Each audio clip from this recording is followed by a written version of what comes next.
Presque sorti de nulle part, nous sommes en 2017-2018. Un homme a imposé sa vision et sa personnalité. Il fait partie des noms qui pèsent aujourd'hui dans le système Tshisekedi. J'ai cité Guy Luando Mboyo, d'abord avec Ouidal, puis beaucoup plus avec Arep. Aujourd'hui, il est mentionné dans la quasi-totalité des débats. Ministre d'État, en charge de l'aménagement du territoire, il convainc les uns, mais pas les autres. Pourquoi? Pour en parler dans ce numéro d'invité, nous recevons Jean-Jacques Maloulou. Il est secrétaire exécutif national en charge de la communication et porte-parole du parti AREP, mais également interfédéral adjoint AREP au niveau de la diaspora. Bonjour et bienvenue. Bonjour, cher Christophe. Pour votre présentation, elle est complète? Tout à fait. Vous jouez le rôle de porte-parole pour l'ensemble du parti ou bien seulement pour l'interfédération diaspora? C'est pour l'entièreté du parti, au niveau national. Je me suis un peu curieux, on va parler du parti en général, mais j'aimerais me renseigner sur cette diaspora. Il s'agit de quelle diaspora, de quel pays? Nous parlons de la diaspora. Déjà, merci pour l'invitation. C'est un réel plaisir de passer ce moment, ce dimanche. On pouvait être à l'église, mais on a préféré ici partager sur des sujets qui nous intéressent et qui intéressent aussi toute la population congolaise. Donc voilà. D'emblée, à tout seigneur, tout honneur, avant de prendre la parole, j'aimerais quand même adresser mes salutations auprès de mon autorité de référence, le ministre d'État, le ministre de l'Aménagement du Territoire, Maître Guy Luando Mboyo, ainsi qu'à mon secrétaire général, Maître Richard Kamikalele, qui mène en main de maître le parti politique Agissons pour la République. Voilà, pour répondre à votre question. AREP est implanté presque partout au monde. Donc au niveau mondial, nous sommes représentés partout. On est aussi bien au Canada, aux États-Unis, en Europe, en Asie. Donc c'est un parti qui prend de l'ampleur et je dirais c'est le parti de notre génération. En seulement 2 ans. Avec quelle stratégie? En seulement 2 ans et demi. Pour vous implanter en 2 ans seulement, pas à travers le pays, mais dans le monde entier? Dans le monde entier. En fait, il y a un travail rigoureux qui a été fait, un plan d'implantation qui a été mis en place et mis en exergue par des acteurs bien formés, qui savent exactement ce qu'ils font, d'où le résultat que nous avons à ce jour. C'est-à-dire quoi? Qu'est-ce que vous entendez par résultat? Aux dernières élections, vous avez tiré le gros lot, il me semble. Combien de députés? Pour parler de la moisson, AREP a fait de prouesses presque inexplicables de par son sérieux, parce que c'est ça le secret, il n'y a rien d'autre. Nous avons eu 13 députés nationaux, 37 députés provinciaux, 10 sénateurs, 2 gouverneurs, 2 vice-gouverneurs et une vice-présidence à l'Assemblée provinciale de Kinshasa et plusieurs conseillers communaux. Vous pouvez imaginer en 2 ans, c'est presque un miracle quand d'autres partis politiques peinent à avoir ne fût-ce qu'1 ou 2 élus. En 2 ans, nous avons fait tout ça. Donc une fois de plus, ça montre le sérieux de l'autorité de référence, Maître Guy Luando Mboyo, tellement impliqué dans ce qu'il fait, et on en voit les résultats par cette moisson. Je suis un peu curieux. Vous arrivez à séduire avec quel discours? Par exemple, en 2023, quel message vous avez apporté à votre électorat pour avoir tous ces élus? Ça, c'est une bonne question. Aujourd'hui, les gens pensent qu'il faut venir avec des discours ou il faut venir avec des slogans. À AREP, ce n'est pas des discours, c'est plutôt la prise de conscience. Vous voyez, c'est plutôt, nous sommes autour d'une vision. Les gens n'ont pas besoin de grands discours, les gens ont besoin d'une vraie vision. À AREP, notre vision se base sur une légende d'un petit oiseau, le colibri, C'est-à-dire ces petits oiseaux qui a compris. Celui que vous portez au revers de votre veste. Ça, c'est l'emblème. C'est les signes maçonniques. Il se raconte beaucoup de choses. Hein. On va parler de ça dans cette émission. Non, vous savez, comme on dit souvent, on reconnaît le moine par son habit. Et on reconnaît un vrai arépien par son emblème qui est le colibri. Ça, c'est notre totem. Le colibri, derrière le colibri, il y a toute une histoire. Une histoire d'espoir et une histoire de courage. Ces petits oiseaux qui a vu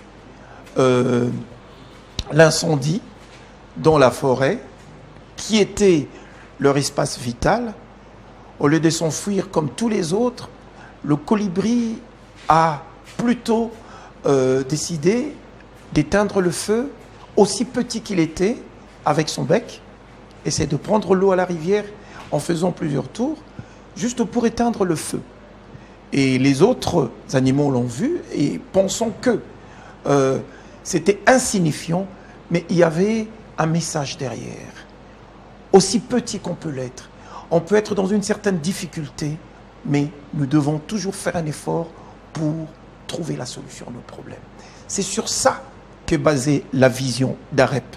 Et ceux qui sont avertis, une fois qu'on leur prêche cette vision, ils comprennent réellement que le Congo d'aujourd'hui a besoin des gens qui doivent prendre conscience que, quelle que soit la situation du pays, nous devons faire notre part. Comme le tout petit oiseau qui est insignifiant, AREP, on peut dire qu'à la base, c'est un tout petit oiseau, un tout petit parti insignifiant.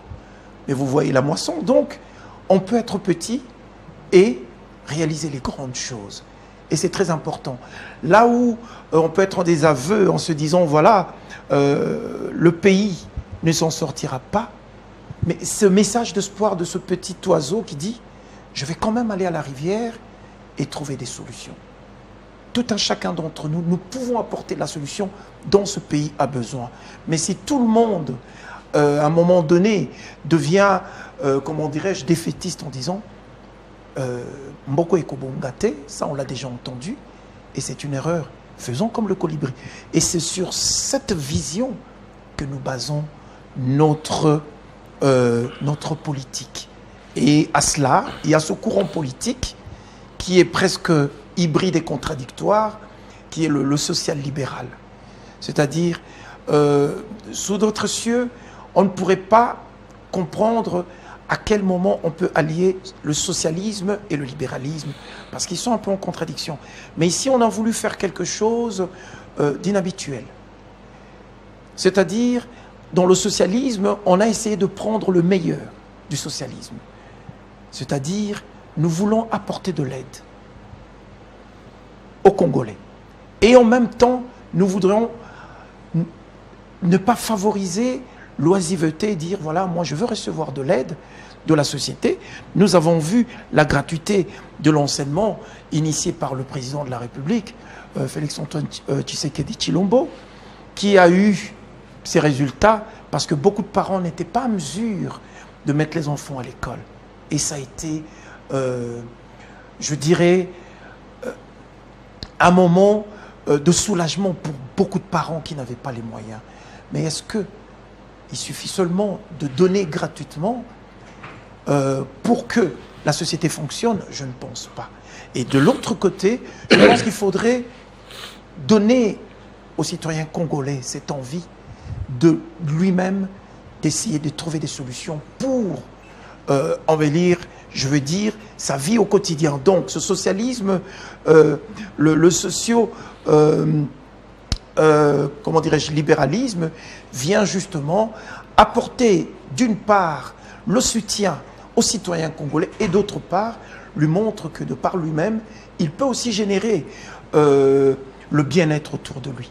Voilà, c'est ce discours qui a convaincu. C'est ce discours qui convainc. Donc voilà le secret. Créé à la veille des élections avec un discours très bien aménagé, ok, une moisson correcte pour un parti de cet âge en tout cas, puis plus rien. AREP a disparu. Depuis les élections jusqu'à aujourd'hui, qu'est-ce que ce parti politique a eu à faire comme action? Bon, en tant que journaliste, si vous dites que AREP a disparu, et premièrement, AREP n'a pas vu le jour avant juste les élections, AREP a toujours existé d'une certaine manière. On va dire qu'officiellement, AREP existe depuis 2 ans et demi, on va dire, mais bien avant, il y avait une structure qui fonctionnait, qui était appuyée par la Fondation Widal, que vous connaissez, qui existe depuis plus de 5 ans. Ça, personne ne peut le nier, en tout cas. Voilà. Widal a marqué les esprits avec ses actions. Tout à fait. Donc, nous avons toujours existé sans pour autant être officiellement parti politique. Donc, on ne va pas dire que c'est un parti qui a été créé à la veille des élections. Et après cela, quand vous dites à votre question, qu'est-ce que vous êtes devenu après Silence Radio, je suis bien étonné parce que AREP ne s'arrête pas un jour sans réellement faire des activités. Nous sommes tout le temps dans des conférences, nous sommes tout le temps en train d'organiser des activités parce que le but de ce parti politique qui est réellement pour la jeunesse congolaise, parce que nous voulons préparer l'avenir de demain, c'est pour ça que nous disons AREP, c'est le parti de notre génération, est tout le temps en train d'innover, est tout le temps en contact avec la base. C'est vrai qu'à un moment donné, on avait essayé d'observer, nous n'étions pas dans les médias tout le temps, parce que vous allez remarquer que beaucoup de partis politiques, pour se vendre, ils viennent aux médias pour parler de leur parti. Et sur terrain, ils n'y sont pas. Nous avons préféré renverser la vapeur, nous sommes sur terrain. Qu'est-ce que vous avez fait sur terrain? Nous avons été nous sensibilisons la population parce que nous savons que demain, 2028, c'est pour demain. Non, mais on vient à peine de vous donner le mandat. Il y a à peine 2 ans, 2023. Oui. Vous pensez déjà à 2028. Mais c'est ça. Que vous avez fait du mandat de 2023 à 2028. C'est ça le secret d'AREP. Nous travaillons tout en préparant ce qui doit arriver demain. Nous ne voulons pas nous distraire à ce qui se passe, c'est-à-dire être tout le temps à la télévision pour parler, juste pour vendre une image avec une coquille vide. Nous sommes sur terrain en essayant de trouver des solutions. Comprenez quand même mon inquiétude, hein, parce que vous le dites vous-même, ce que vous avez eu à faire est extraordinaire jusque-là. Oui. Parti 2023, 13 députés 13 députés nationaux, oui. Donc, 37 provinciaux. C'est déjà énorme. Alors, pour arriver à cela, il faut beaucoup se dépenser. Oui. Et peut-être, après avoir gagné, on peut tomber dans la suffisance. On s'est dit, OK, on a beaucoup dépensé. Maintenant, on va se reposer un peu, reprendre des forces. Entre-temps, le pays a des urgences. Le président de la République, par exemple, fait face à des combats très graves, notamment sur l'intégrité du territoire national menacé. Qu'est-ce que AREP a eu à faire pour soutenir Félix Tshisekedi dans ce combat, par exemple? Très bonne question. Je n'aurais pas posé cette question moi-même. Et je pense qu'elle tombe à point. Parce que si vous êtes journaliste, vous avez suivi l'information lors d'un conseil de ministres, le président de la République, Félix-Antoine Tshisekedi Tshilombo, a plébiscité l'excellence, l'autorité de référence de mon parti, Maître Guy Luando Mboyo. De la rencontre avec tous les membres de l'Union Sacrée. Tout à fait. En disant, au conseil des ministres. Oui, tout à fait. En disant, voilà, je suis très fier de voir qu'il y a de ces ministres à qui je n'ai pas demandé de monter au créneau, qui ont justement travaillé pour la conscientisation du patriotisme au sein de la population. Et il a cité Maître Guy Luando Mboyo, qui a fait le travail sur terrain. Vous avez demandé qu'est-ce que vous avez fait, vous, en ce moment où le président de la République a subi pas mal d'attaques par rapport à la guerre qui nous est injustement imposée à l'est du pays. Nous avons été là. AREP a organisé une messe d'action de grâce par rapport à cette situation. Nous avons réuni, nous avons même au niveau de la vice-province de Kinshasa organisé des activités au soutien pour les FARDC. Donc vous voyez qu'AREP est toujours présent là où il faut. Vous avez appelé les jeunes à s'enrôler dans l'armée? Tout à fait, oui.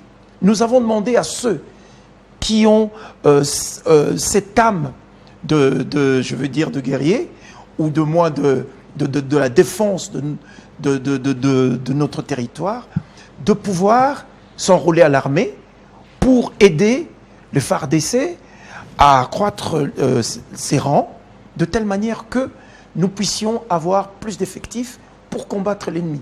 Et franche. Maître Guy Luando Mboyo l'a fait, AREP l'a fait, nous avons organisé des activités sportives, des activités de réflexion, et aussi lui-même, le ministre est monté au créneau pour pouvoir demander aux membres de notre gouvernement du parti... le rôle de l'éveil patriotique. Tout à fait. Effectivement. Donc, le travail a été fait sur terrain. Permettez-moi de vous rapporter un peu, en tant que journaliste, ce qu'on entend de gauche à droite. Oui. Vous félicitez de cette rencontre au cours de laquelle le président de la République a salué le travail effectué par Guy Luando.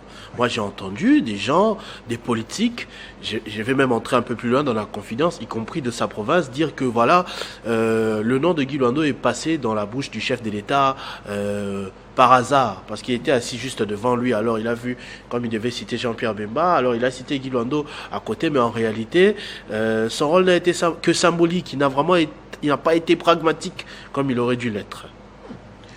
Vous savez, nul n'est prophète chez soi, comme on dit, parce que l'autorité de référence de mon parti, Maître Guy Luando Mboyo, est parmi, si je peux le dire, les disciples du président de la République qui sont le plus impliqués dans les affaires de l'État. C'est-à-dire,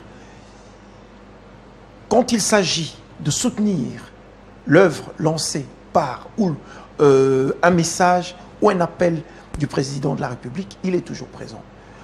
Pendant la campagne, il a battu campagne pour le compte du président de la République dans l'espace Grand Équateur. Il a été parmi les plus grands, ces grandes personnalités qui ont battu sérieusement campagne pour le compte du président de la République.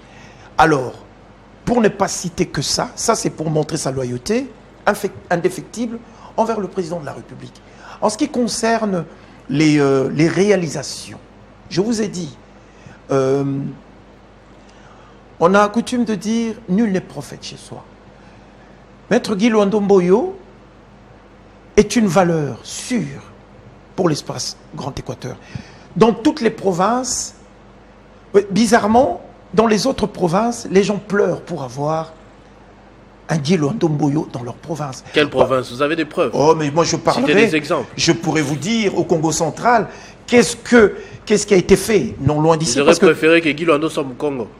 Non, j'aurais préféré qu'il soit dans les 26 provinces, si vous voulez. Ce pays aurait connu peut-être autre chose. Je ne dis pas que les autres ne travaillent pas, bien, mais je dis que c'est une chance pour la République parce qu'il est jeune et il voit qu'il a de l'avenir politique. Il ne peut pas le sacrifier en rentrant dans les malversations. Vous savez, l'IGF a fait son travail. En aucun moment on vous dira que l'aménagement du territoire, par exemple, a été mal géré. Je vais y arriver parce que je n'y suis pas encore, si vous permettez. Par rapport à ces allégations, une personne qui a construit des universités. Justement, c'est ce que je voulais dire. Guy Luando avait habitué un peu, puisqu'on est en train de parler de cet espace-là, les Équatoriens à beaucoup d'actions. Les stades, les assemblées provinciales. Maintenant là, il veut conquérir tout le pays, même tout le monde d'ailleurs, vous avez dit, parce que implanté dans le monde entier. Non, les Équatoriens peuvent se sentir abandonnés et légitimement se plaindre qu'il ne fait plus rien là-bas. Vous voyez, entre-temps, certains, par exemple, même au sein du parti, peuvent dire que l'autorité de référence est plus focalisée sur sa province natale. Et vous dites que les Équatoriens se plaignent parce qu'il veut conquérir par exemple, la diaspora. Non, vous savez, chacun dira toujours ce qu'il a envie de dire. Ici, vous devez savoir que tout ce que Maître Guy Luando Mboyo a réalisé dans l'espace Grand Équateur n'a jamais été fait auparavant. Les universités, et tout ça fait par des moyens propres. Et quand je dis propre, c'est dans le deux sens du mot. Propre de sa poche et propre, pas pris illicitement. Vous voyez, donc les universités, on parle des universités, on parle de bourses pour les étudiants, on parle de l'Assemblée provinciale. Et qu'est-ce qu'il n'a Il pas l'avait fait ou il continue de faire? Et il continue de le Les faire. bourses, y compris les bourses. Il continue à le faire parce que c'est quelqu'un qui comprend la difficulté de la population. Il sait d'où il vient. Mais c'est Ce qui est secrétaire important, exécutif. ce qui est important, c'est il sait exactement d'où il vient, la raison pour laquelle il essaye d'aider son prochain pour que aussi les autres puissent avoir la chance qu'il a eue. Vous voyez, donc il continue à le faire, il continue à travailler pour sa population et c'est tout ce que moi je peux vous dire. Tous ces détracteurs qui disent voilà qu'il a abandonné, non, il n'a jamais abandonné. Finissons quand même avec l'aménagement du territoire. territoire parce que il est chef d'un grand parti politique. Vous avez dit, il est un des fidèles disciples de Félix Tshisekedi. Oui. Mais dans tout ça, on se demande à quel moment il trouve alors le temps de faire le travail dans le gouvernement. En ce moment, dans l'actualité, on a eu des pluies diluviennes qui ont causé des dégâts. Parmi les ministres qui ont été pointés du doigt, il y a eu notamment celui en charge de l'aménagement du territoire. On dit oh, c'est un ministère symbolique, on a créé ça seulement pour Guy Luando, après il fait quoi? Aménagement du territoire au quotidien, c'est quoi? Qu'est-ce qu'il y a comme réalisation avec impact dans le social, dans le quotidien de la population? Merci pour cette question pertinente. Vous savez, la population congolaise a cette difficulté de lire ou d'apprendre. Plusieurs fois, l'autorité de référence, Maître Guy Luando-Mboyo, a fait des conférences pour expliquer réellement quel est le rôle du ministère de l'aménagement du territoire. On parle de pluie diluvienne. Il est attaqué par rapport à ces catastrophes naturelles. Je comprends, on compatit à cela. Mais quel est le rôle exact de l'aménagement du territoire? C'est ça que les gens doivent comprendre. J'ai plusieurs fois expliqué ici à la télévision et lui-même, lors des conférences, il n'a pas arrêté d'expliquer à la population quel est le rôle de l'aménagement du territoire. L'aménagement du territoire est juste, je dirais, ce ministère qui planifie de manière harmonieuse l'espace national. C'est-à-dire qu'il y a une étude qui est faite en partant par une politique mise en place de l'aménagement du territoire, suivie par un schéma de l'aménagement du territoire, et par la suite, il y a ce plan de l'aménagement du territoire qui est mis en place et soutenu par la loi qui est le soubassement juridique qui vient justement asseoir tout ce qui a été mis en place afin que tout ce plan de l'aménagement soit mis en exergue. Mais tout ce travail n'est qu'un travail que je pourrais dire purement d'études et mis à la disposition je dirais, de la nation.